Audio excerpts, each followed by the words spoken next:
he suddenly realized that the worst student in his class might actually be a long-distance running prodigy. He had been following the boy by car for 10 whole minutes. The speedometer showed 12 miles per hour, yet the boy never slowed down. That left him a little stunned. Curious to see how far the kid could go, he kept riding behind him until the boy finally noticed. Why are you following me? You know how fast you were going? What are you, a cop? Can I give you a lift? No.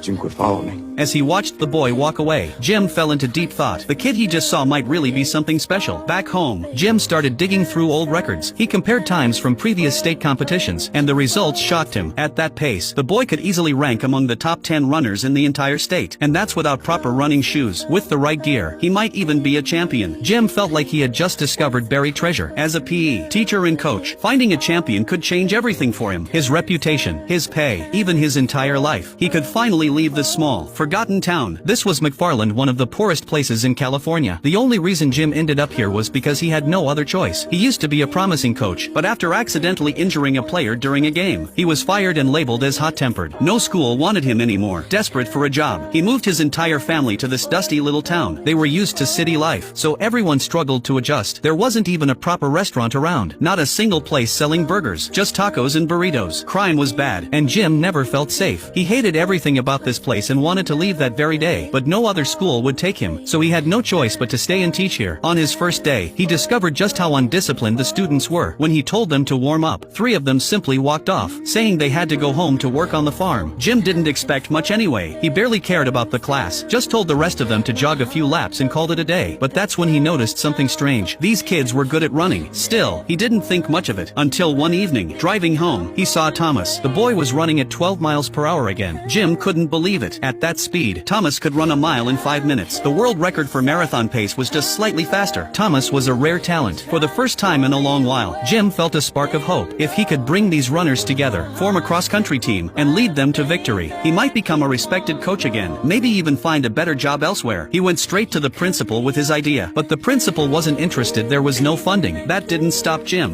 California public school system pre-approved 6 new sports a few years ago to get funding for new lockers, including, guess what? Cross country. The principal finally agreed. Now that the team was approved, Jim needed runners. In class, he set up a small race. The top 4 would each get a sports drink. The students jumped at the chance. After the run, Jim picked the best finishers and invited them to join his team. The first to say yes was Johnny, who already loved running. With Johnny's help, Jim quickly recruited 7 runners in total. Of course, Thomas was one of them. Training began, but every time Jim tried running with them, he was out of breath halfway through. 4 kids who ran to school every day. Though, this was nothing. They finished the drills easily. Watching them gulp down free tap water after training, Jim felt a pang of guilt. None of them even owned real running shoes. He said nothing, but he was deeply moved.